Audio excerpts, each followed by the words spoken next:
A young founder, fresh out of Stanford, walked into a San Francisco real estate open house in the Richmond. With a checkbook and a plan, he bid 30% over asking. All cash, no loan. He lost. So on the next house, he came back harder. 50% over the list price, all cash, no contingencies. Nothing standing between him and the seller. He lost that one too. His agent was speechless. His exact words, "There is no ceiling." And the person on the other side of the transaction, the person who got the 50% over all cash offer, turned it down for something better, was a homeowner just like you.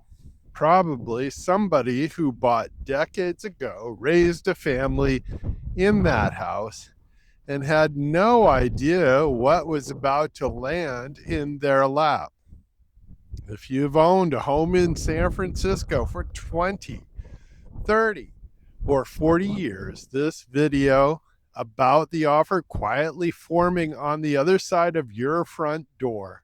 I'm David Poulsen, top San Francisco realtor. My family has lived in the San Francisco Bay Area for 4 generations, and I've spent over 30 years navigating this city's unique market cycles to sell hundreds of homes. I'm speaking to my own generation here. If you are a baby boomer or a Gen X owner in San Francisco, you've lived through the 1989 quake, the dot-com bust, the 2008 crash, and the pandemic exodus. You've been told the city was finished at least 4 separate times, if not many more, and it isn't. What is happening in San Francisco right now is not a normal recovery. It is a wealth event landing on a housing supply that essentially does not exist. Today, I'm going to show you exactly what changed, what your house is actually worth to this new buyer, and the 4 things you need to understand before you list. Stay to the end, because the last one is the mistake I see longtime owners make most often, and it costs real money. Around 2023, OpenAI relocated to Mission Bay, just south of McCovey Cove. They've since expanded past 1 million square feet, absorbing space that used to belong to Dropbox, Uber, and Old Navy. Then NVIDIA expanded, then Coinbase, then the combination moved into Dogpatch, while the rest of San Francisco works through office vacancies. Mission Bay is effectively out of room. People are calling that entire southeastern corner area AI, and here's why that matters to you as an owner. The employees at these companies are earning massive base salaries. They have significant liquid wealth from equity, and they want to be close to the office. They are not sensitive to interest rates. Many of them are not financing at all. For 30 years, your buyer pool in San Francisco was a dual income professional couple stretching for a jumbo loan. That buyer was fragile. Rates moved and they disappeared. Your buyer pool today includes people who simply write a check.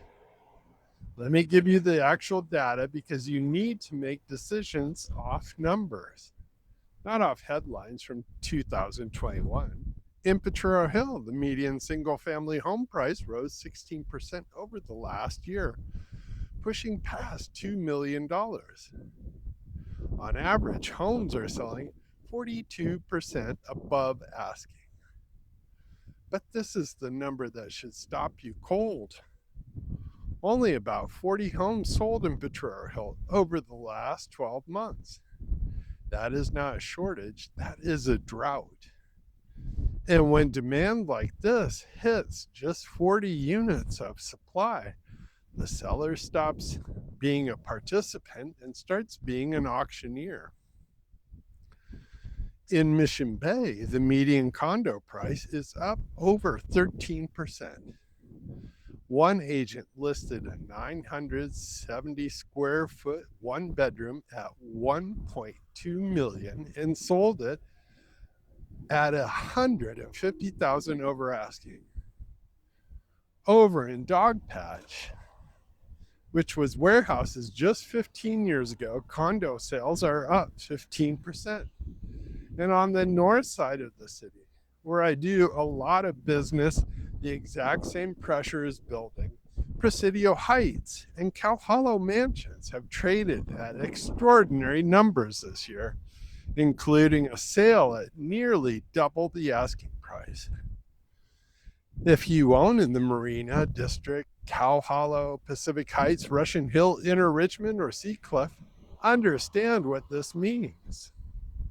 This new wealth does not stay in hacker houses. It matures, it starts families, and it moves to the trophy blocks. It is moving towards you. If you're a longtime owner, wondering what your specific house is worth in this market, not as estimate, an actual read, call or text me at 415-735-6188. No pressure, no listing pitch. I'll tell you straight, even if the answer is wait. This is where I take my realtor hat off and put my developer hat on. Almost no agent will tell you this piece. Before real estate sales, I was a developer. I took raw land through subdivision, entitlements, and vertical construction. So when I walk into a 50-year-old San Francisco home, I'm not just pricing the house, I'm pricing the dirt underneath it and the zoning envelope above it. Look at what is already funded and in the ground. Mission Rock, a $2.5 billion development by the SF Giants, and Tishman Speyer, Pier 70. Brookfield is proposing roughly 2 million square feet of commercial space and nearly 3,000 homes.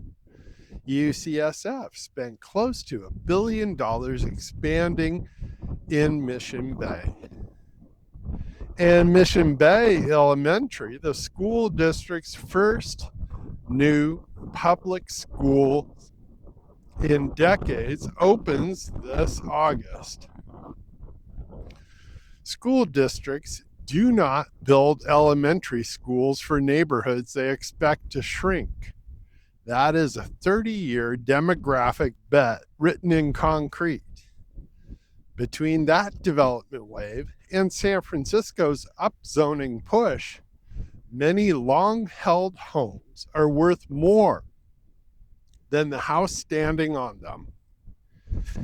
If you have a large lot, an underbuilt parcel, a garage that could be converted, or a duplex you own since the 80s, you may have two different buyers competing for your address.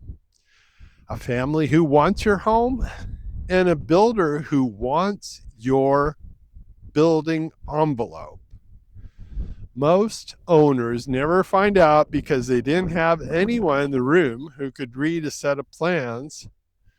That is the difference between listing house and marketing an asset. Here are the 4 things you must know before you sell. Number 1, do not renovate first in a market averaging 42% over asking with cash buyers. A $100,000 kitchen you install for someone else's taste is usually just a $100,000 donation. Targeted preparation beats renovation. Number 2, understand your tax picture before you sign anything. If you bought decades ago, your gain may be massive relative to the federal capital gains exclusion. Talk to your CPA about Proposition 19 base year transfers or a 1031 exchange. Sequence matters enormously here. Number 3, start early on complex properties. If the property is in a trust, inherited, or tenant occupied, start earlier than you think. Those sales take months, not weeks. Number 4, and this is the biggest mistake I see, treating this as a moment to wait out. You've watched the city cycle for 40 years and been rewarded for your patience. But delaying a sale in a market with only 40 homes of annual supply and buyers waiving contingencies is a different bet entirely. You're no longer being patient with an asset. You are timing a top. Here's the bottom line. You bought when San Francisco was affordable. You held through earthquakes, crashes, and obituaries written by people who don't even live here. Now, the largest wealth creation event since the internet has moved in down the hill from you, and they cannot find anything to buy. That is a market you get to plan around, but only if you start the conversation before the offer shows up. I'm David Poulsen, top San Francisco Realtor. Call or text me 415-735-6188 or email me at david@sfhothomes.com. Whether you're selling a long-held family home, a trust property, or you just want to understand what you have, I'll give you the straight answer. And you can look down below in the description. I've got a free guide that you can also take a look at on selling your home here in San Francisco.